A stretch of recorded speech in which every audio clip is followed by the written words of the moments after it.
Alhamdulillahilladzi arsala rasulahu bil huda wa dinil haq liyudhhirahu ala dini kullih wa kafa billahi syahida. Wa asyhadu an la ilaha illallah wa asyhadu anna Muhammadan abduhu wa rasuluhu sallallahu alaihi wa ala alihi wa ashabihi wa man tabi'ahum bi ihsanin ila yaumiddin. Allahumma alimna ma yanfa'una wanfa'na bima 'allamtana wa zidna ilman. Wa arinal haqqa haqqan warzuqna ittiba'ah wa arinal batila batilan warzuqna ijtinabah. Amma ba'd. Jamaah salat Jumat rahimani wa rahimakumullah. Kita diperintahkan untuk senantiasa bersyukur kepada Allah Subhanahu wa taala atas limpahan nikmat yang telah Allah berikan kepada kita sekalian. Bentuk syukur ini sebagaimana yang dikatakan oleh Ibnu Hazim, seorang ulama yang zuhud, engkau tahan anggota tubuhmu dari maksiat dan engkau gunakan anggota tubuhmu untuk ketaatan kepada Allah Subhanahu wa taala. Syukur inilah yang kita buktikan dengan takwa.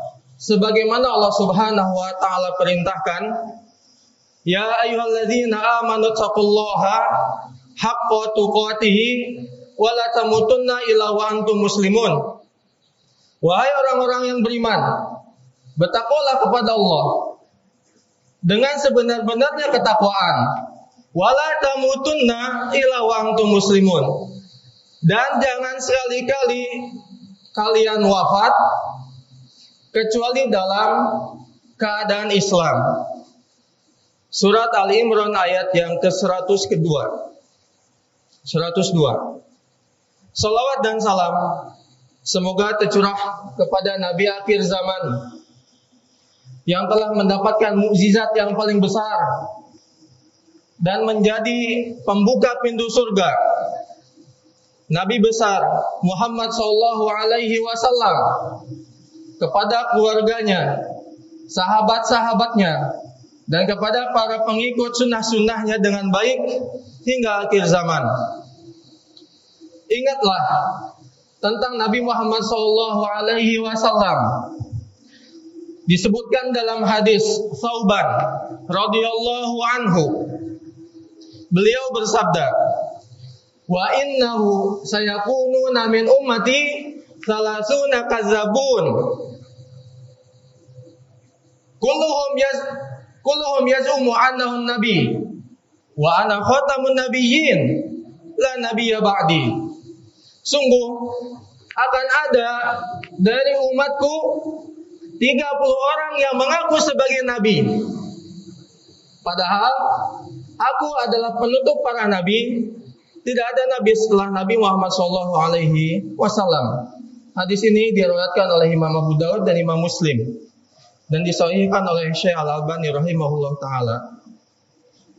Kaum muslimin jamaah salat Jumat yang semoga senantiasa mendapatkan limpahan kebaikan dari Allah Subhanahu wa taala. Allah taala mengingatkan agar kita tidak menuruti hawa nafsu, seperti yang pernah diingatkan kepada Nabi Daud alaihissalam. Ya Daudu, inna ja'alnaka khalifatan fil ard, fahkum bainan nasi bil haqq, wa la tattabi'il hawa, fayudilluka an sabilillah. Innal ladzina yudillunaka an sabilillah lahum adzabun syadid bima nasu yaumal hisab. Wahai Daud, sesungguhnya kami menjadikan kamu sebagai khalifah, penguasa di muka bumi ini. Maka berilah keputusan dengan benar di antara manusia. Dan janganlah kamu mengikuti hawa nafsu, karena ia akan menyesatkan kamu dari jalan Allah Subhanahu wa taala. Sungguh orang-orang yang sesat dari jalan Allah, mereka akan mendapatkan azab yang pedih karena mereka melupakan hari perhitungan. Surat Shad ayat yang ke-26. Di dalam ayat lain Allah Subhanahu wa taala berfirman, "Falidzalika fad'u wastaqim." kama umirta wala tattabi' ahwa'ahum. Maka karena itu serulah mereka kepada agama ini dan tetaplah istiqomahlah sebagaimana diperintahkan kepadamu dan janganlah mengikuti hawa nafsu mereka. Asy-Syura ayat yang ke-15. Walau memang nafsu adalah sesuatu yang ada pada diri manusia, kalau tidak ada hawa nafsu, kalau tidak ada nafsu makan, nafsu minum, nafsu pada wanita, tentu ia akan sulit mempertahankan hidup dan sulit untuk menikah dan menyukai lawan jenisnya. Ibnu Taimiyah rahimahullah dalam Majmu'ah Al-Fatawa menyatakan adanya nafsu dan syahwat itu sendiri tidaklah berakibat seseorang dihukum. Seseorang baru dikatakan terkena hukuman ketika ia menuruti nafsunya, sehingga yang ia harus lakukan adalah melarang nafsunya untuk melanggar aturan Allah Subhanahu wa taala. Melarang nafsu yang akan salah itulah yang masuk ibadah dan amal soleh. Coba perhatikan hadis berikut dari Abu Hurairah radhiyallahu anhu. Rasulullah sallallahu alaihi wasallam bersabda, "Kutiba ala ibni Adam nasibuhu minaz zina. Mudrikun dzalika la mahalata fal ainani zinahuma an-nadhar wal udunani zinahuma al-istima' wal lisan zinahu al-kalam wal yad zinaha al-batash wal rijlu zinaha al-khutu' wal qalbu yahwi wa yatamanna wa yusaddiqu dzalikal farju wa yukadzibuhu." Setiap anak Adam telah ditakdirkan bagian untuk berzina, dan ini suatu yang pasti terjadi. Tidak bisa tidak, zina kedua mata adalah dengan melihat, zina kedua telinga dengan mendengar, zina lisan dengan berbicara, zina tangan adalah dengan meraba, menyentuh, zina kaki adalah dengan melangkah, zina hati adalah dengan menginginkan dan berangan-angan. Lalu kemaluanlah yang nanti akan membenarkan atau mengingkari yang demikian. Hadis ini diriwayatkan oleh Imam Muslim. Lihatlah, bukan karena kita punya mata, telinga, lisan, tangan, kaki, hingga hati yang membuat kita dihukum, namun karena menurut keinginan jelek dari anggota tubuh tersebut. Perlu dipahami dahulu, dikarenakan mengikuti hawa nafsu itulah yang dapat mengarahkan kita pada kerusakan. Nafsu jelek bisa mengantarkan pada kesyirikan. Nafsu jelek bisa mengantarkan pada malas beribadah, karena lebih senang untuk tidur daripada bangun untuk melaksanakan sholat subuh. Nafsu jelek juga bisa mengantarkan pada maksiat yang lainnya. Oleh karenanya, kita mesti mengendalikan hawa nafsu dan tidak mengikutinya terus. Bagaimana caranya? Coba ketahuilah sebab-sebab, dan itulah yang harus kita perbaiki. Yang pertama, membiasakannya sejak kecil.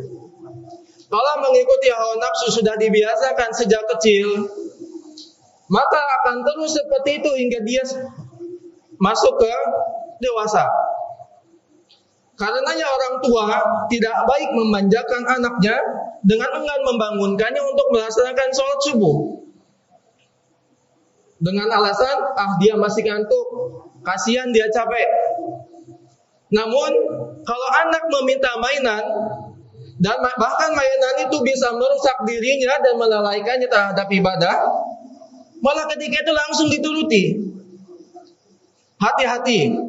Hati-hati terus mengikuti keinginan anak, karena ada yang sekedar nafsunya, sehingga orang tua harus menimbang-nimbang manakah yang maslahat.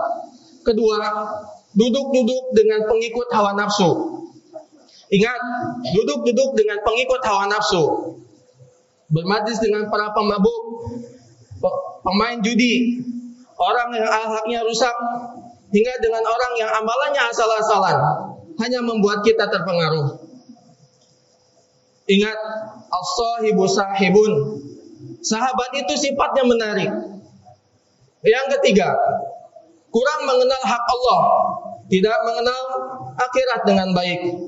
Karena kalau seseorang terus memikirkan dunia dan lalai dari akhirat, hawa nafsunya akan selalu diikuti, akan selalu diturutinya. Keempat, kurang amar ma'ruf nahi mungkar. Kalau tidak saling mengingatkan, maka yang ada adalah maksiat akan terus ada di tengah masyarakat kita.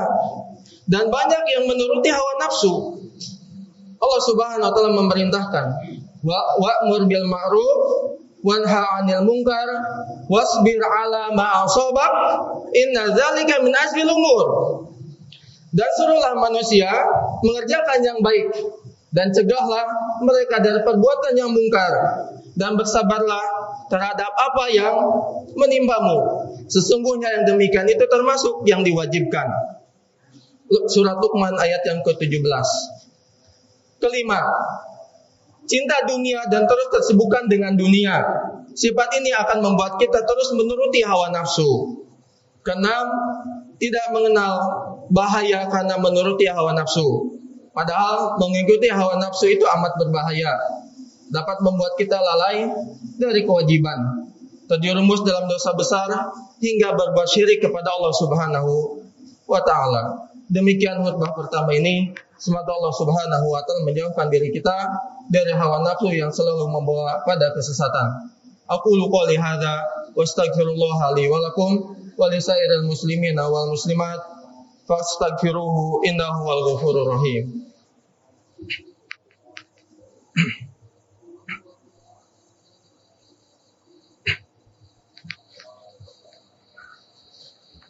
Ahmadu Rabbi wa ashkuruhu wa asyhadu an la ilaha illallah wahdahu la syarikalah wa asyhadu anna nabiyyana Muhammadan abduhu wa rasuluh. Allahumma shalli ala nabiyyina Muhammad wa ala alihi wa man tabi'ahum bi ihsanin ila yaumiddin. Jamaah salat Jumat yang senantiasa diberkahi oleh Allah Subhanahu wa taala. Kalau kita sudah mengetahui sebab-sebab yang membuat kita mengikuti hawa nafsu, lalu bagaimana cara mengobatinya? Pertama, kembali pada Allah. Banyak ingat akhirat. Karena nurut pada dunia tidak membuat kita kekal di dunia. Rumah, mobil, motor, sawah, kekayaan yang kita miliki tidak bisa membuat kita abadi di dunia. Hidup kita ada batasnya. Sehingga butuh nafsu itu dikendalikan. Kedua, melawan hawa nafsu, tidak menurutinya. Hawa nafsu selamanya tidak dituruti. Kalau nafsu mengajak kita malas untuk beribadah, maka kita paksa dan lawan dengan bangkit dan bangun untuk dari kemasalahan itu. Ketiga, berteman dengan orang soleh dan bermajlis dengan ulama, seperti dengan berada di majelis ilmu dan pengajian. Demikian khutbah ini. Semoga Allah Subhanahu wa taala menjauhkan kita dari nafsu yang mengajak kepada kejelekan. Jamaah salat Jumat yang semoga senantiasa dirahmati oleh Allah Subhanahu wa taala. Di hari Jumat yang penuh berkah ini, kami ingatkan untuk memperbanyak salawat kepada Nabi kita sallallahu alaihi wasallam. Siapa yang bersalawat kepada Nabi sekali, maka Allah Subhanahu wa taala akan membalasnya dengan 10 kali salawat untuknya. Juga tak lupa nantinya kita berdoa pada Allah Subhanahu wa taala di hari yang penuh berkah ini. Semoga doa-doa kita diperkenankan oleh Allah Subhanahu wa taala. Innallaha wa malaikatahu yusholluna 'alan nabi. Ya ayyuhalladzina amanu shallu 'alaihi wa sallimu taslima. Allahumma shalli 'ala Muhammad wa 'ala ali Muhammad kama shallaita 'ala Ibrahim wa 'ala ali Ibrahim innaka Hamidum Majid. Wa barik 'ala Muhammad wa 'ala ali Muhammad kama barakta 'ala Ibrahim wa 'ala ali Ibrahim innaka Hamidum Majid. Allahumma ighfir lil muslimina wal muslimat al-ahya'i minhum wal amwat innaka sami'un qaribun mujibud da'wah. Rabbana la tuzigh qulubana ba'da idh hadaitana wa hab lana min ladunka rahmah innaka antal wahhab. Allahumma inna nas'alukal huda wat tuqa wal afafa wal ghina. Allahumma ahsin akibatana fil umuri kulliha wa ajirna min khizyid dunya wa adzabil akhirah. Rabbana atina fid dunya hasanah wa fil akhirati hasanah wa qina adzabannar. Wa sallallahu ala nabiyyina Muhammad wa ala alihi wa sahbihi wa man tabi'ahum bi ihsanin ila yaumiddin. Wa akhiru da'wana anil hamdulillahi rabbil alamin. Allahu akbar, Allahu akbar.